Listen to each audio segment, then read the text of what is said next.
Olá, amigos. Aqui estamos nós para iniciarmos mais uma vez o nosso estudo de quinta-feira sobre esse livro maravilhoso de André Luiz, mais um, né, dos livros de André Luiz que estamos estudando. E aqui estamos nós para darmos continuidade aí ao capítulo 8. Aliás, capítulo 8. É Treva e Sofrimento, né? Que já tivemos um programa e hoje já vamos para a segunda parte. Mas antes de nós irmos para o nosso estudo, vamos preparar os nossos corações, vamos à página. Hoje nós trouxemos um trecho do livro Céu e Inferno que nós achamos muito pertinente ao nosso estudo. E nós escolhemos o capítulo 3, aonde Kardec estuda sobre o céu. Tem um capítulo que ele estuda sobre o céu e tem outro que ele estuda sobre o inferno. Nós escolhemos o céu. E lá no item 15, ele diz assim: por toda parte há atividade, desde a base ao ápice da escala evolutiva, né? Instruindo-se, coadjuvando-se em mútuo apoio, dando-se as mãos para alcançarem o zenite. Ele está falando dos espíritos, né? Que utilizam da solidariedade, do apoio mútuo para alcançar a plenitude. Assim se estabelece a solidariedade entre o mundo espiritual e o corporal, ou, em outros termos, entre os homens e os espíritos, entre os espíritos libertos do corpo e os que estão cativos, ainda encarnados, né? Assim se perpetuam e consolidam pela purificação e continuidade de relações as verdadeiras simpatias e nobres afeições. Por toda parte, há vida e movimento. Nenhum canto do infinito está despovoado. Nenhuma região que não seja incessantemente percorrida por legiões de espíritos inumeráveis, de espíritos radiantes, invisíveis e aos sentidos grosseiros dos encarnados, mas cuja vista deslumbra de alegria e admiração as almas libertas da matéria. Por toda parte, enfim, há uma felicidade relativa a todos os progressos, a todos os deveres cumpridos, trazendo cada um consigo os elementos da sua felicidade, decorrente da categoria em que se coloca pelo seu adiantamento. Das qualidades do indivíduo depende a sua felicidade, e não do estado material do meio em que se encontra, podendo a felicidade, portanto, existir em qualquer parte, onde haja espíritos capazes de a gozar. Nenhum lugar lhe é circunscrito e assinalado no universo.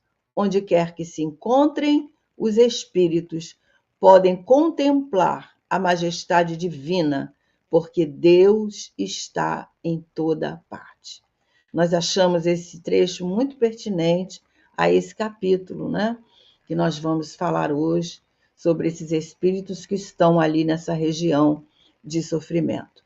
Então vamos orar, vamos agradecer a Deus, a Jesus, a oportunidade de estarmos aqui, agradecermos aos falangeiros de Caibachuta, que nos dá essa oportunidade do estudo e que nós possamos aprender com esses ensinamentos de André Luiz no dia de hoje. Obrigada, Senhor.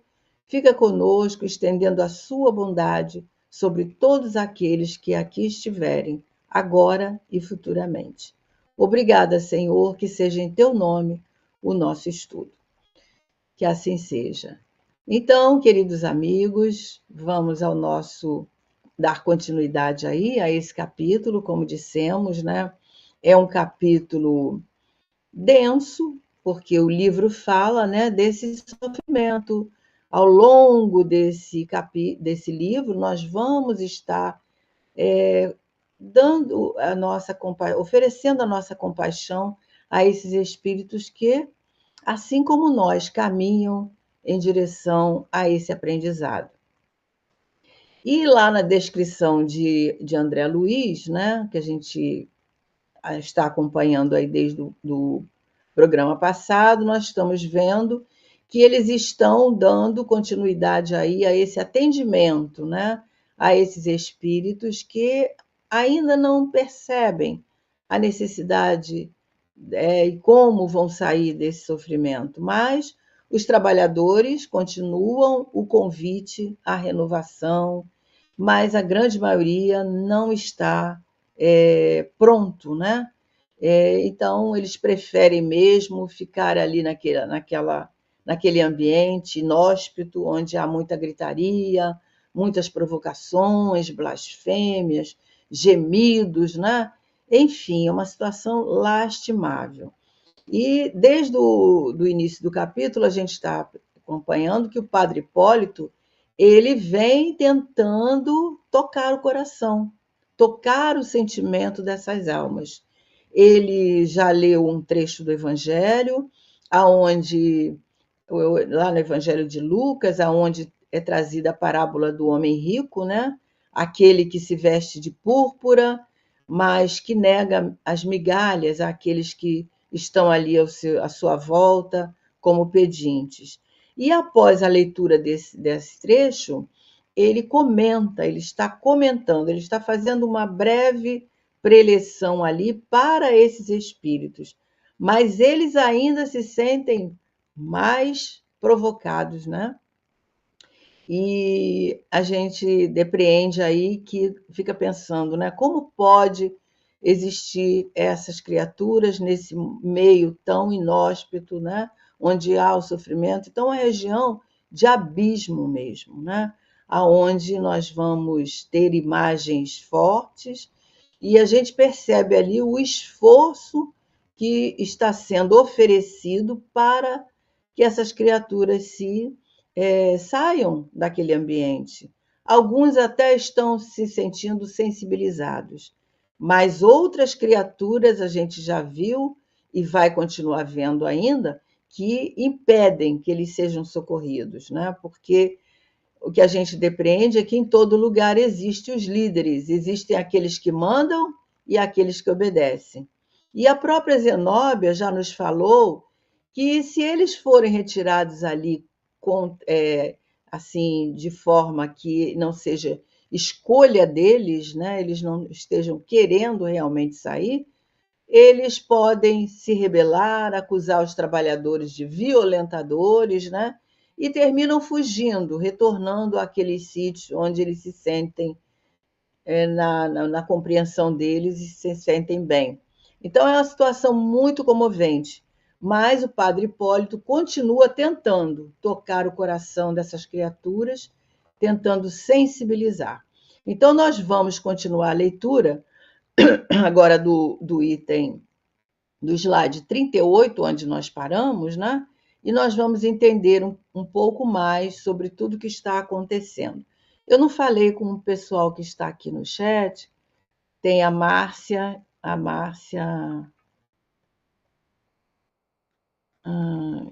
Cristelo, acho que é assim, né? Temos a Patrícia, temos quem mais? A Lina Calil, e sejam todos vocês muito bem-vindos. A Lina já começa aqui a ajudar a gente nos comentários, dizendo que a equipe trabalha para oferecer ajuda e consolo a esses espíritos que ainda, né, Lina, estão equivocados. Então, vamos lá. Então, nesse slide, né, nós vamos começar daqui, e diz assim, André Luiz, aliás, é a palavra de Hipólito. Prisioneiros, ele tá mostrando ali, né, a realidade daquele povo, daqueles espíritos, e falando como se ele tivesse ali ele está se incluindo naquele meio ali, né? Muita humildade desse padre, né? Quer dizer, ex-padre, né? Mas ele demonstra ali essa compaixão, né? Trazendo aqueles corações, se igualando ali a esses que estão ali em sofrimento. Então ele diz: prisioneiros nós, né, das criações inferiores, a morte nos precipitou ao despenhadeiro purgatorial, semelhante ao tenebroso inferno da teologia mitológica. Envelhecida e rota, a veste rica da oportunidade, ao término do curso de aprimoramento espiritual no educandário terrestre, somos, por vezes, mais pobres que o último dos miseráveis, que nos batiam, confiantes à porta do coração e para os quais poderíamos ter sido beneméritos doadores da felicidade. Então, ele está colocando aí a realidade, né? Porque nós, como prisioneiros das nossas próprias criações, né? Somos precipitados nesses despenhadeiros através da morte, né? Ele diz, envelhecida e rota a veste rica da oportunidade, que é o corpo, essa veste rica, né?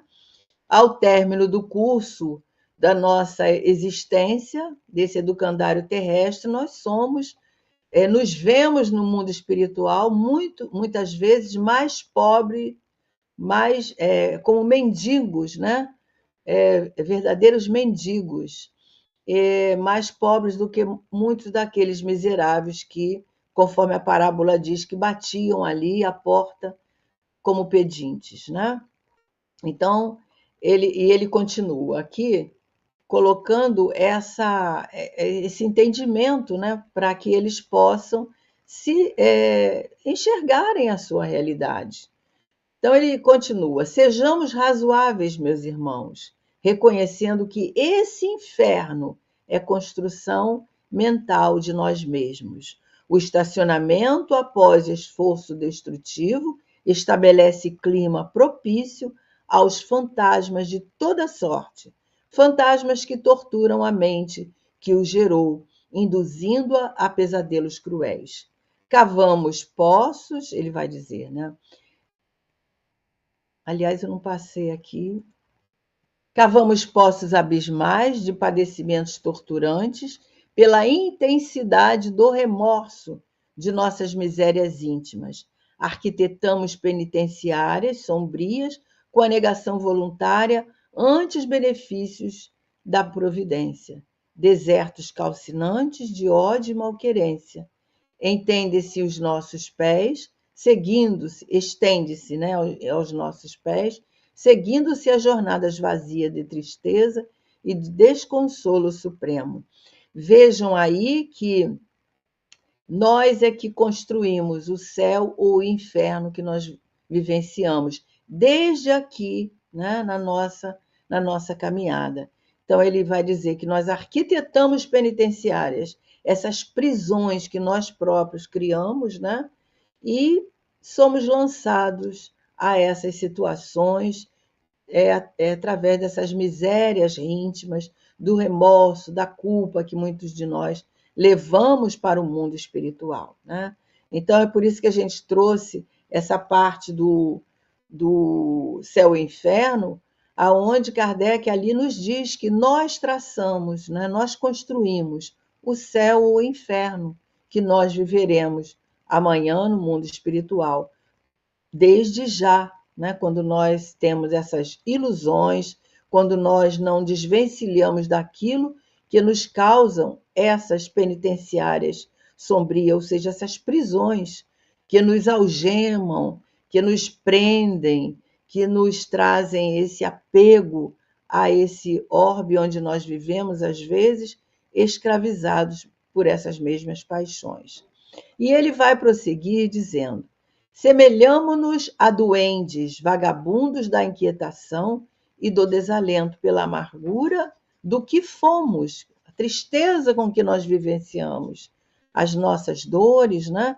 E pela dificuldade quase invencível na aquisição dos recursos para que devemos vir a ser, ou seja, quase invencível, né, na aquisição dos recursos que nós temos à nossa volta para sairmos de situações semelhantes. Então, de um lado, a falência gritante, do outro lado, o desafio da vida eterna, da vida futura, né? Então, é uma reflexão muito importante que esse trecho nos traz, porque nós precisamos entender muito bem isso, né? Ao longo da nossa caminhada, nós estamos construindo com o nosso pensamento, com as nossas ideias, com os valores que nós vamos assimilando, nós vamos, em relação à vida futura, nós vamos construindo esse céu ou esse inferno, ou seja, de acordo com aquilo que nós nutrimos ao longo da nossa jornada em relação à vida futura. Então, aquilo que nós construímos em nossa alma, a certeza da imortalidade, a certeza de que nós não estamos abandonados, conforme Kardec nos disse ali, que Deus está em toda parte, isso é muito importante. Então, todos esses sentimentos, esses pensamentos, vão nos ajudar a construir a nossa realidade no plano espiritual, né?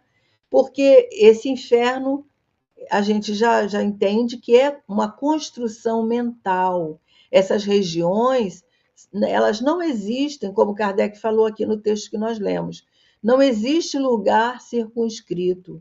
São criações mentais que nós vamos criando através dos nossos pensamentos, dos valores, né? Da forma com que nós conceituamos a nossa crença ou a nossa descrença. Por exemplo, quando nós pensamos que após a morte tudo termina, né? Temos dúvida em relação à vida imortal, à vida eterna, à vida que continua, acreditamos que isso tudo vai construindo a nossa realidade no mundo espiritual, essa realidade que nós vamos vivenciar quando estivermos lá, né? E André Luiz fala sobre isso em várias obras, mas principalmente nessa obra, né, que ele fala sobre as questões após a morte, sobre o que nós construímos para vivenciarmos. E desde o prefácio desse livro, Emmanuel, vocês devem lembrar, quando Emmanuel fala ali, rasgando véus nessa construção, nessa compreensão, né? Então, ele vai continuar aqui, né? Vamos continuar a nossa leitura. Como o rico, né, infeliz da parábola, todavia, sabemos que muitas de nossas vítimas de outro tempo escalaram altas posições no campo hierárquico da eternidade, que muitos daqueles mendigos de carinho na estrada humana foram conduzidos à fonte da maravilhosa sabedoria e do inesgotável amor. E assim, porque não impetrarmos o concurso de suas bênçãos intercessórias. Então, ele está lembrando que ali na parábola, né, é trazido para nós os ensinamentos que fazem parte dessa construção e nos tornamos vítimas, né, de outro tempo, de situações que foram escaladas pelas altas posições, ele diz aqui, no campo hierárquico da eternidade. Porque no mundo espiritual também há essa hierarquia, né? De acordo com a evolução, de acordo com a compreensão, de acordo com todos esses valores que nós internalizamos no nosso íntimo, né? No nosso altar íntimo. Então, ele continua dizendo: por que não dobrarmos humildemente a nossa rebeldia, né? A cerviz, ele fala, a nossa ignorância, considerando os desvios do passado, a fim de recebermos a sublime e indispensável cooperação. Então, ele lembra aqui, né, que por que nós não dobramos humildemente diante daquilo que constatamos os erros que nos levaram a essas dores? Por que nós não aproveitamos essa oportunidade? Então, a gente percebe aí que o Padre Hipólito ele enfatiza essas questões para tocar a sensibilidade daqueles espíritos, que alguns já estão um pouco sensibilizados, um pouco pensativos, mas não é possível porque eles estão ali sob o comando, né, de outros que estão na liderança. Então, ele continua esse convite, mas mostrando aí que nós chegamos no mundo espiritual com as mesmas paixões que nutríamos na Terra, né? Com as mesmas dificuldades, porque ao aportarmos o mundo espiritual, nós continuamos os mesmos. Então é preciso cortar esse laço, o laço das algemas que nos escravizam por causa do nosso apego.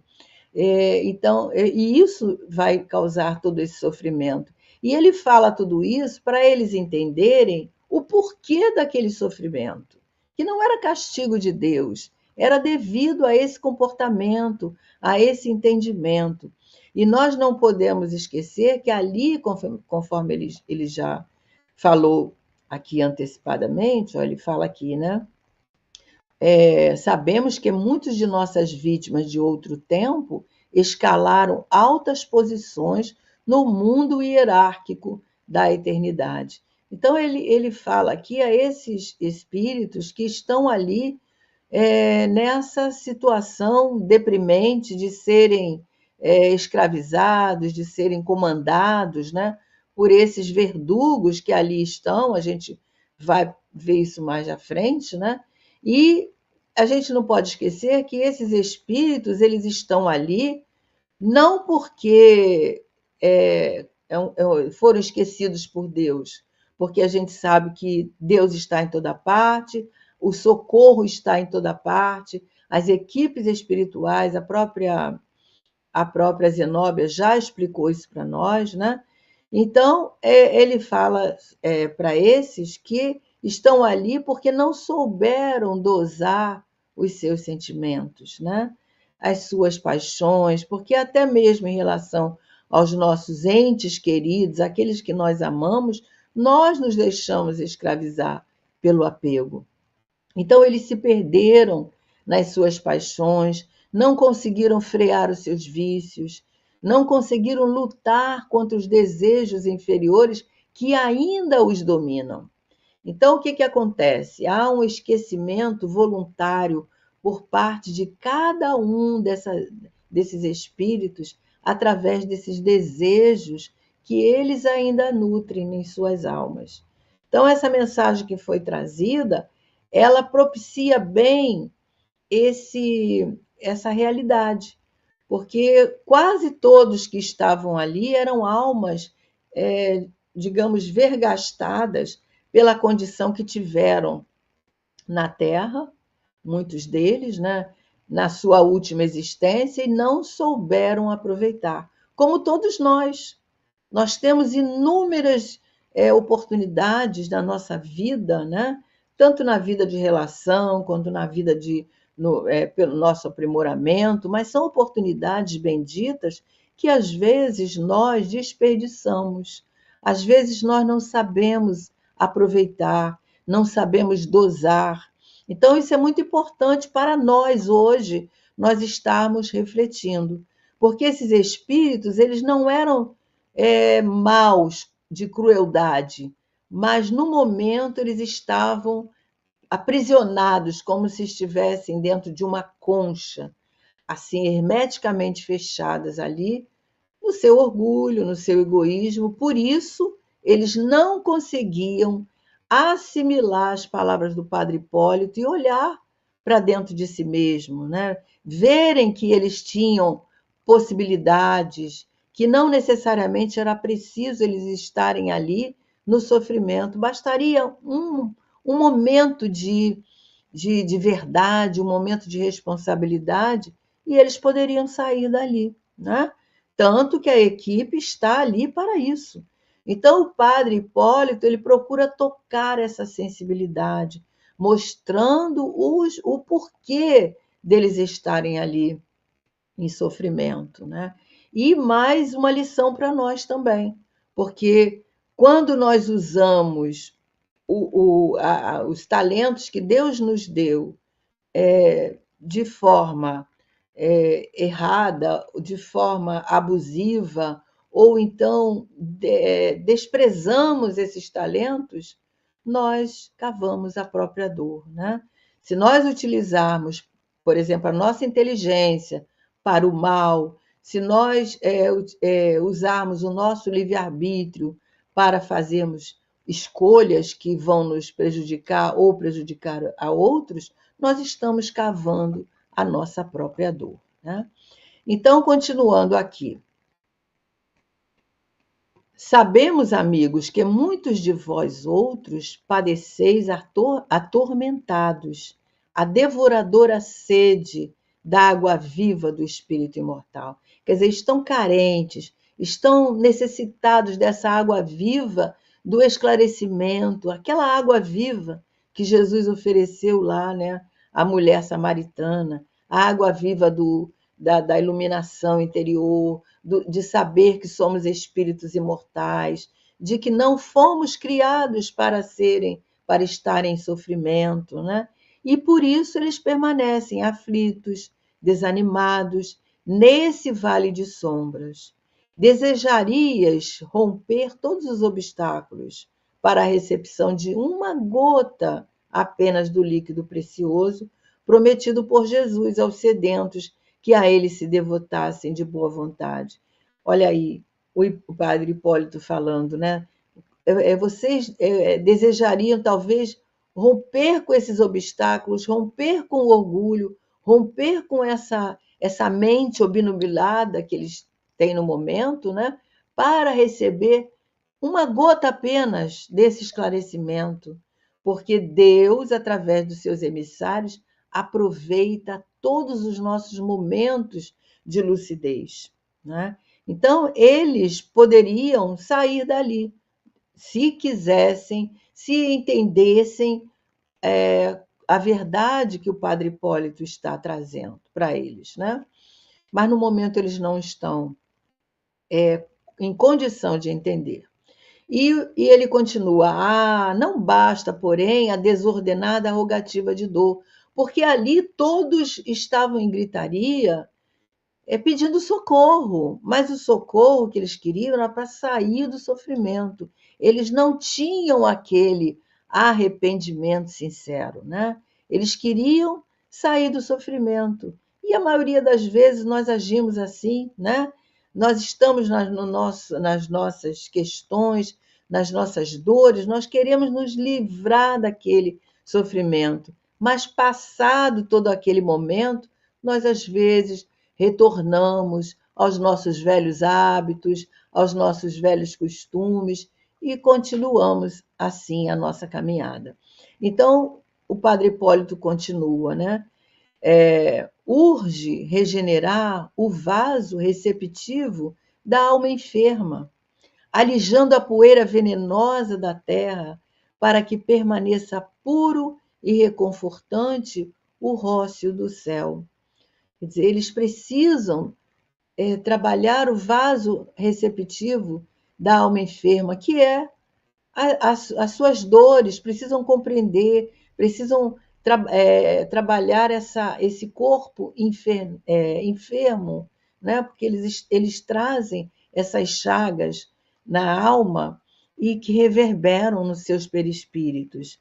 Então, ele diz: imprescindível sofrimento de função purificadora. O sofrimento, ele tem essa função de mostrar que nós podemos agir diferente. Ele tem a função de nos mostrar o porquê da dor, de nos fazer pensar. Mas é preciso que seja verdadeiro, né, esse entendimento. E ele continua: os desvarios mentais a que nos entregamos na crosta planetária são energias que presentemente se manifestam com a intensidade das forças libertadoras. Depois de longo represamento, e daí a intraduzível angústia da fome, da sede, da aflição, da enfermidade que muitos de vós ainda sentis pela carência de conformação com as leis estabelecidas pelo Eterno Pai. Vamos ler mais um bocadinho para depois a gente comentar. Pelo silêncio do ambiente, parecia-me que o padre Hipólito era ouvido com respeitosa atenção pelas inúmeras fileiras de sofredores ali congregados diante de nós. E após ligeira interrupção, continuou o pregador bem inspirado. Nenhum de nós, os que apelamos para a vossa renovação, encontrou até agora a residência dos anjos. Quer dizer, nós não somos perfeitos. Ele mostra para eles, né, que nós também estamos nas lutas das aquisições morais. E ele diz: somos companheiros em cujo coração palpita plena a humanidade com os seus defeitos e aspirações, mostrando que eles não são por estarem ali nesse trabalho, não atingiram a plenitude, estão também a lida com suas dificuldades, né? E ele ainda vai dizer aqui: compreendemos, contudo, vosso tormento, consumidor, e trazemos a todos o convite de renúncia aos impulsos egoísticos, convidando-os ainda ao reconhecimento devido ao Senhor e à penitência pelos nossos erros voluntários e criminosos do passado. Ele continua se incluindo, né? E agradeçamos a misericórdia divina estarmos reunidos. Peçamos ao Cristo entendimento da sua vontade sublime e sábia, com a precisa força para executá-la onde estivermos. Não roguemos, como o rico enganado na narração evangélica, qualquer vantagem para o nosso individualismo, para o círculo pessoal de nossos interesses, mas sim a compreensão suficiente dos nossos deveres, dos deveres que nos cabem na atualidade menos venturosa, de acordo com as diretrizes a que a que eles estão fadados ali, né? As diretrizes salvadoras. E só para a gente comentar, vamos ler mais um aqui, que ele fala: e cheios de confiança, veja que ele fala sobre a esperança, né? Dando bom ânimo, aguardemos o porvir, em que a terra, nossa grande mãe, nos oferecerá, generosa, outras ocasiões fecundas de aprender e resgatar, santificar e redimir. Então, a gente percebe aí que ele joga, né, um banho de esperança, um banho de bom ânimo, mostrando a esses companheiros que tudo passa e que no futuro poderão ter outras ocasiões fecundas, outras oportunidades. E a gente sabe que o sofrimento ele termina. Tudo que sofremos, seja aqui ou no mundo espiritual, ele tem um tempo até que haja compreensão, até que haja discernimento, né? Então, são pontos importantes que ele vem nos mostrar nesses comentários profundos, um pouco assim, até para quem acompanha, é longo, né? Mas necessário para a gente ver o quanto é trabalhoso essas equipes, né, estarem nesse atendimento de socorro, porque deve ser um trabalho que vai por tempo indeterminado, né? Não sabemos quando esses companheiros poderão estar prontos para receber todo essa compaixão, todo esse envolvimento, mas eles não desistem, eles perseveram. Então, por isso que a gente tem que ter certeza que em qualquer lugar que nós estejamos, nós recebemos a ajuda, embora muitas vezes estamos num patamar onde não compreendemos, né?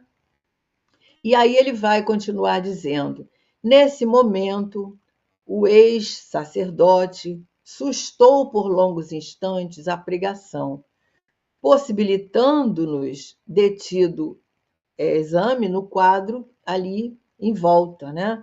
Então, era observado que longas filas de sofredores chegavam de todos os recantos e fixando-nos a claridade das tochas, né, que foram tochas que a Zenóbia pediu para acenderem, porque era uma região escura, uma região assim cheia de lama, cheia de dificuldades, cheia de intempéries, né? E precisavam de tochas para clarear.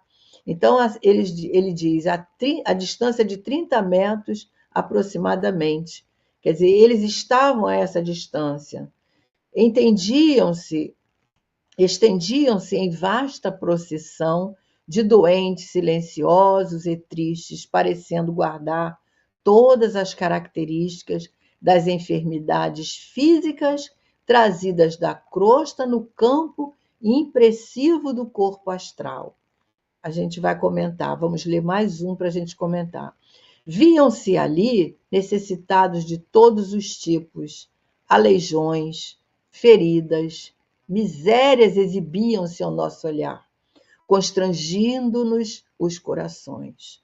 Muitos deles, ajoelhados, talvez, na suposição de que fôssemos embaixadores celestes, do celeste poder, em visita ao purgatório desditoso, mantinham-se em posição de supremo respeito, deixando transparecer, embora na face angustiada, indescritível padecimentos.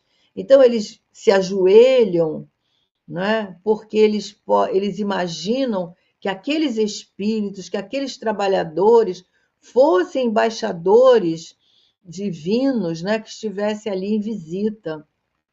Não sabem que esses trabalhadores também ainda têm as suas dificuldades, ainda trazem, ainda lutam pelo seu aprimoramento, mas estão ali no trabalho, né? Estão ali nesse atendimento tão importante.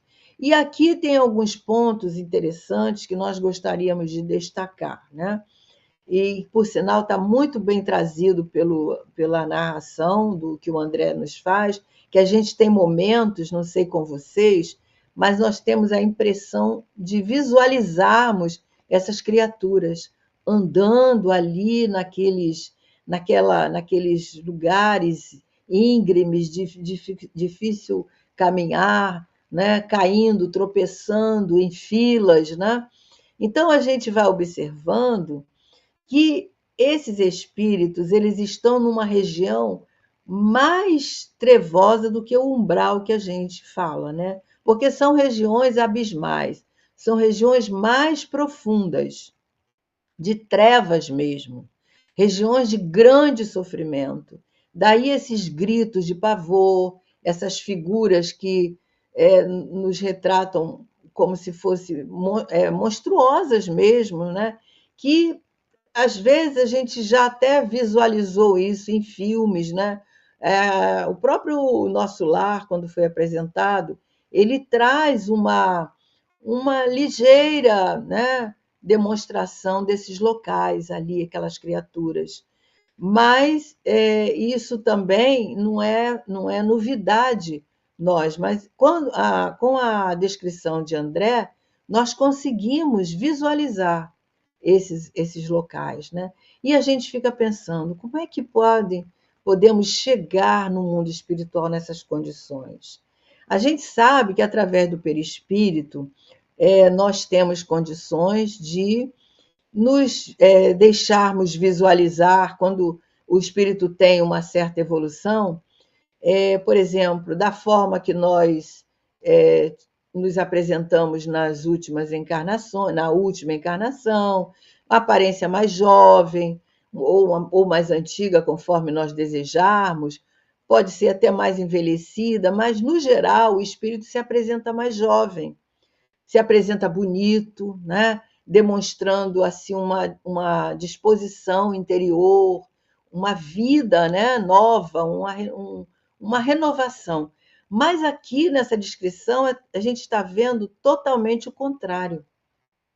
Então essas entidades elas se apresentam com características muito parecidas com aquelas que elas enfrentaram na Terra, ou talvez mais graves ainda, né? Apresentando as enfermidades físicas, trazendo as sequelas, né? Deixadas pelas enfermidades que tiveram ainda na crosta. Então, são espíritos que estão doentes. Os seus perispíritos estão adoentados, deformados, num estado lastimável. Por isso que eles se apresentam dessa forma, envelhecidos, né? Deformados, com o rosto, né? Deformado, conforme a gente já viu o André trazendo isso para nós, e vai continuar essa descrição. Então a gente fica pensando o seguinte, pensando no sentimento desses espíritos, nas dores que eles trazem nas suas almas. Por isso que a gente precisa de ter esse olhar de compaixão, né? Muitos ali estão envolvidos pela culpa, pelo medo, outros estão aprisionados pelas suas fixações mentais, seus pensamentos deletérios. A gente sabe que tudo aquilo que nós pensamos, pensamento é matéria. Então, o pensamento, ele molda, né? E no mundo espiritual, ele plasma aquilo que eles estão pensando. Outros espíritos estão ali instigados por verdugos que os acompanham, né? O André vai falar isso mais à frente também. E nós não podemos esquecer que essa ligação, essa sintonia não acontece do nada. Esses espíritos estão imantados nas suas criações mentais, que continuam sendo produzidas ali no mundo espiritual, mantendo essa realidade é, de sofrimento, né? Então, nós não sabemos há quantas décadas eles estão ali, ao longo desse tempo, né? Que certamente já chegaram ali há algum tempo. Então, ao longo desse processo, esse perispírito vão sendo modificados, vão nos mostrando esse sofrimento íntimo, esse sofrimento que trazem na alma. Mas, conforme a gente já disse antes, isso pode mudar de um momento para o outro. É possível, mas eles ainda não compreenderam essa possibilidade.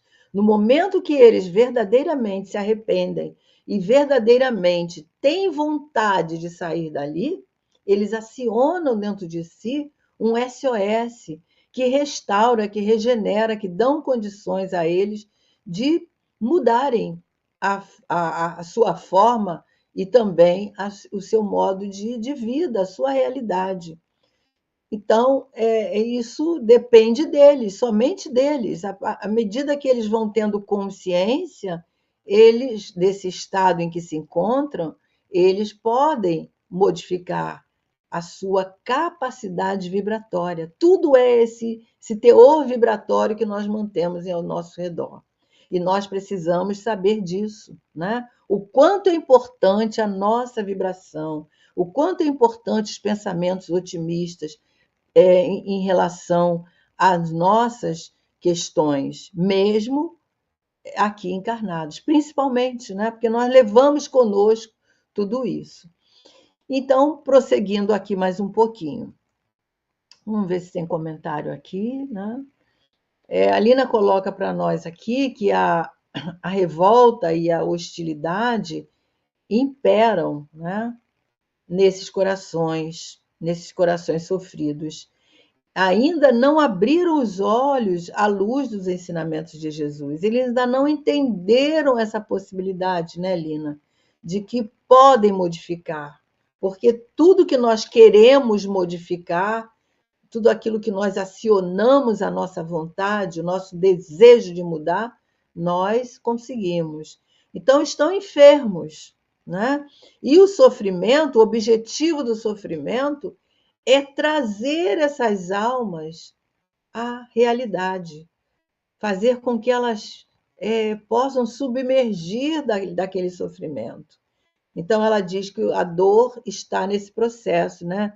Essa dor vai chegar a um ponto que eles, cansados de sofrer, se renderão certamente, porque quem é que aguenta, né, esse sofrimento ao longo do tempo, mas muitos estão ali há décadas, como falamos, né?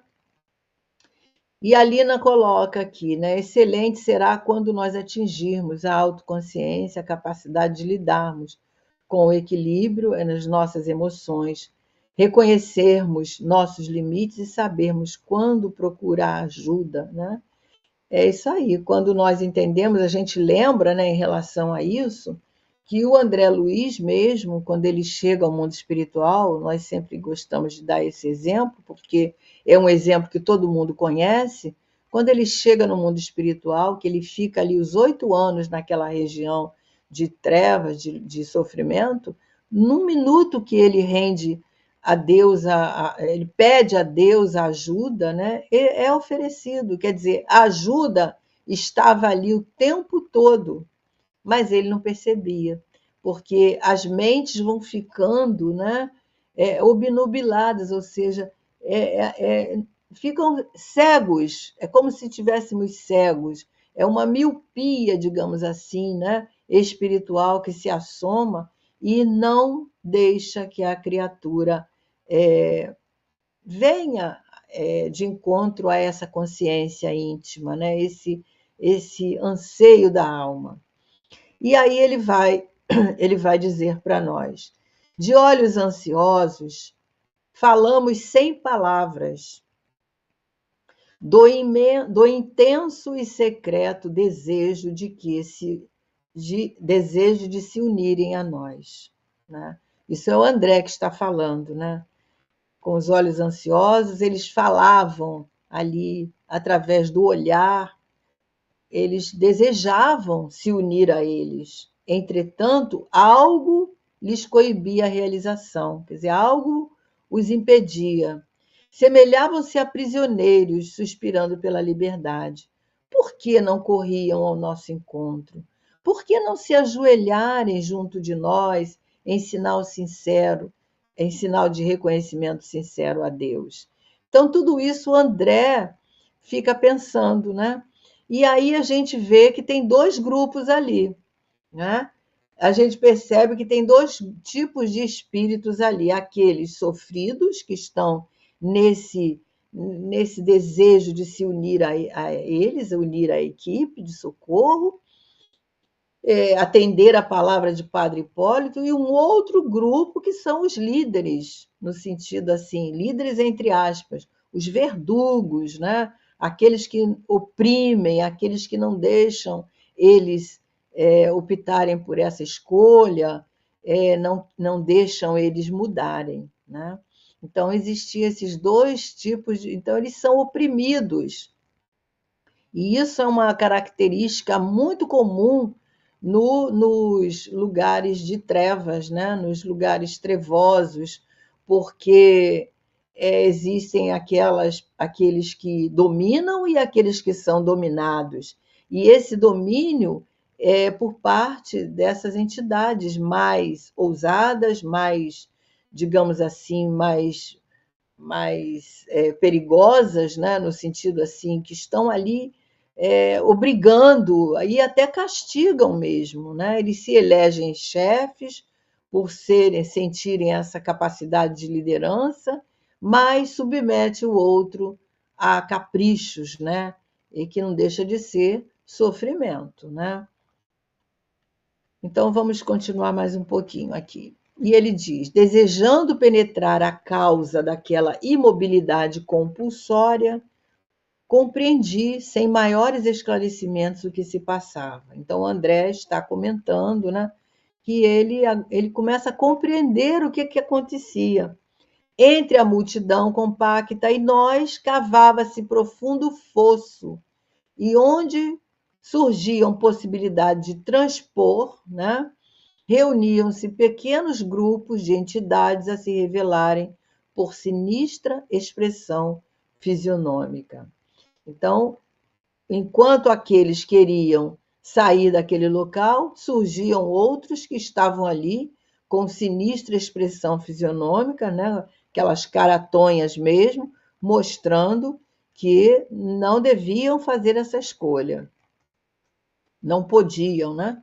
Então ele vai dizer: não podia abrigar qualquer dúvida. Aqueles rostos agressivos e duros sustentavam severa vigilância.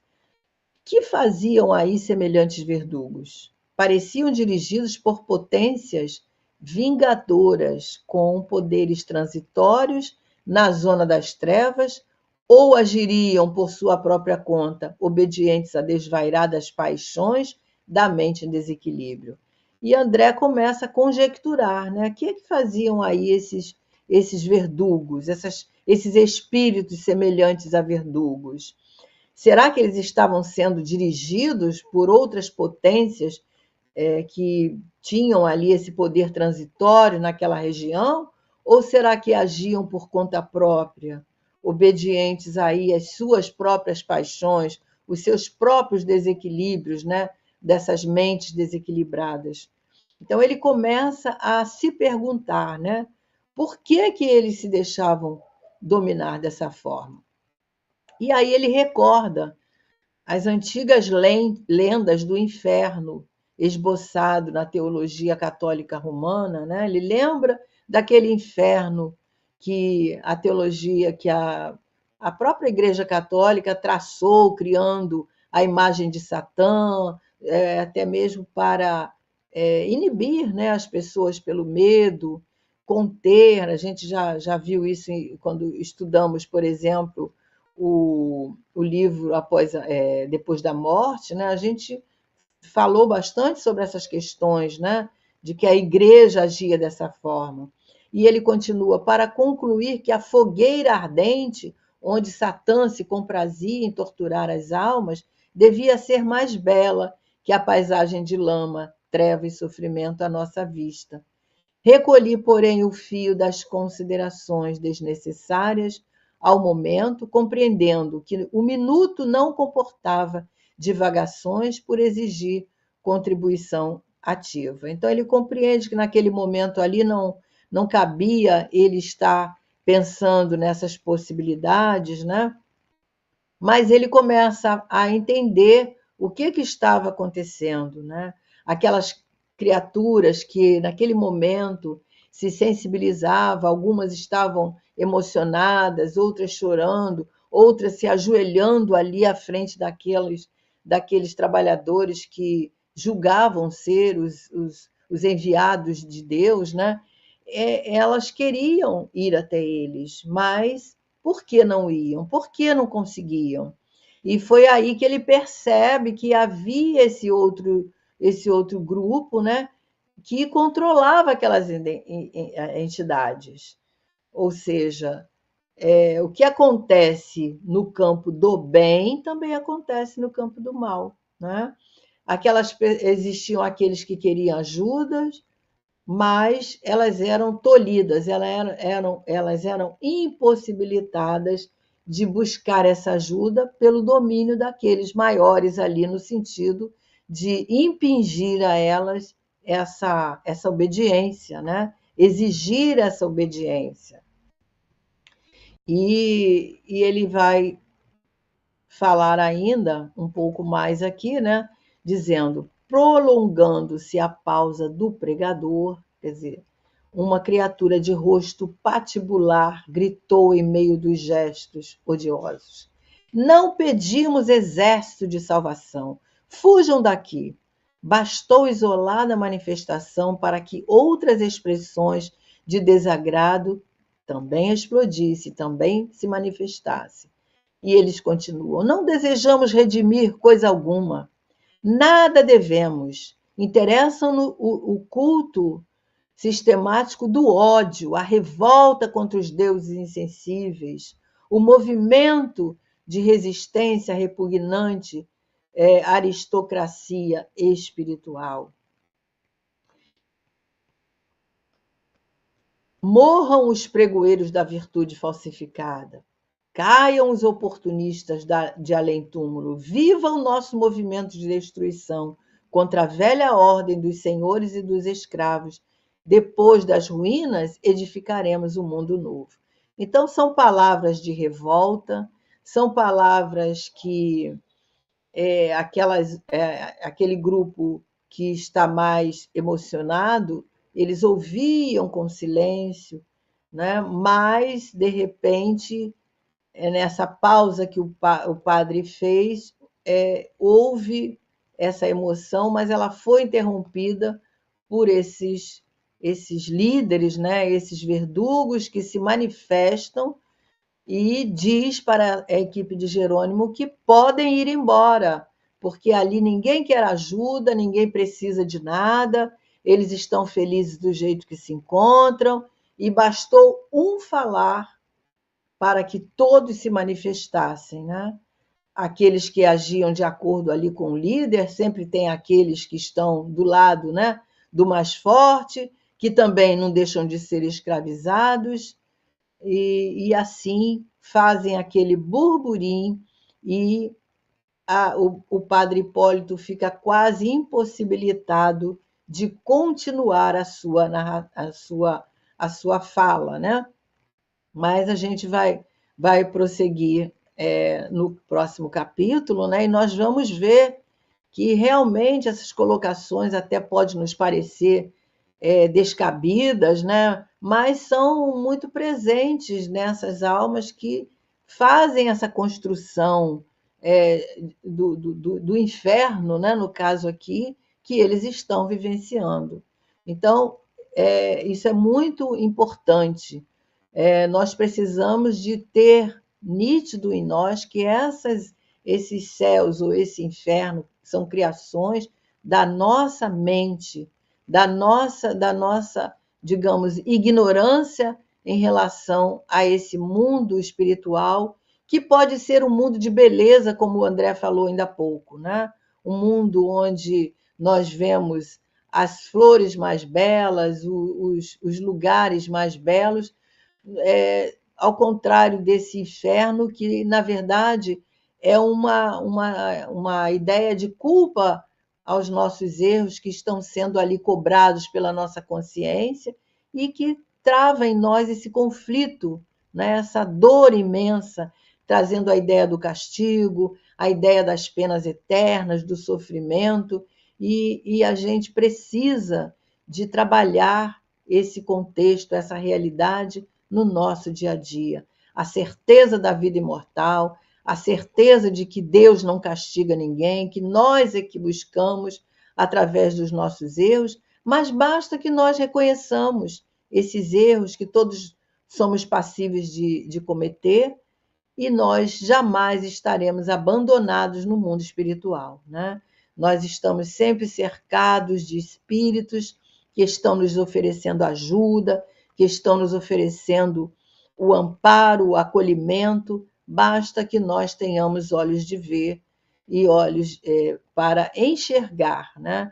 E não é com a força nem com a violência, por isso que esses espíritos que trabalham nessas equipes respeitam a decisão desses companheiros que estão ali, né, nesses sofrimentos, mas vai chegar o momento em que eles vão querer sair. Como a gente lembra lá daquela parábola do filho pródigo, né? Deus aguarda por nós, Deus espera por nós. E eles estão sendo esperados também, porque nós não fomos criados para o sofrimento, né?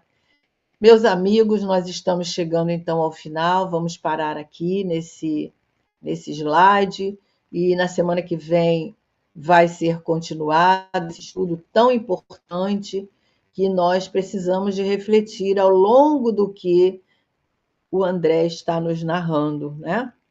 Porque não é só nós lermos o conteúdo, nós precisamos de refletir o que nós podemos fazer em relação a essa construção, né, futura que todos nós estamos nesse propósito. Então, a certeza da vida futura, a certeza da presença de Deus em qualquer lugar que estejamos. Isso é muito importante.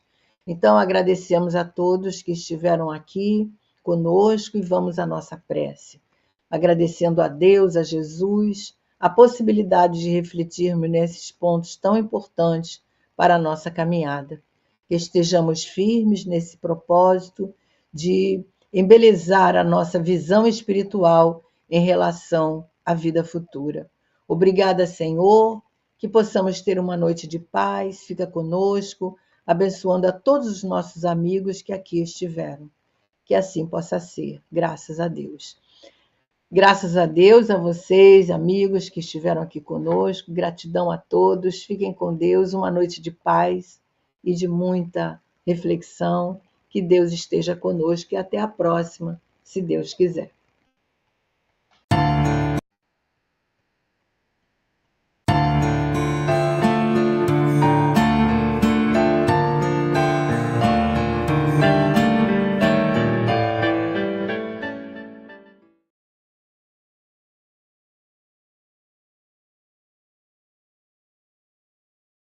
Como você tem vivido a caridade? Como está a sua relação com o mundo, com a natureza, com você mesmo e com o irmão de caminhada? #acolher, a caridade como estilo de vida. Tema do 7º Congresso do Espiritismo.net em 2026. Vão ser 2 dias de trocas, reflexões e acolhimento. O Mestre Jesus, que nos ensinou a amar sempre, disse: "O que vocês fizeram a algum dos meus irmãos, a mim o fizeram." E a doutrina espírita, que tem como bandeira "fora da caridade não há salvação", também nos revela que a caridade, como entendia Jesus, é benevolência, indulgência e perdão. #acolher, a caridade como estilo de vida. Prepare-se para refletir sobre esse importante tema do 7º Congresso do Espiritismo.net, dias 26 e 27 de setembro de 2026, no Rio de Janeiro. Mais informações no site www.espiritismo.net/congresso.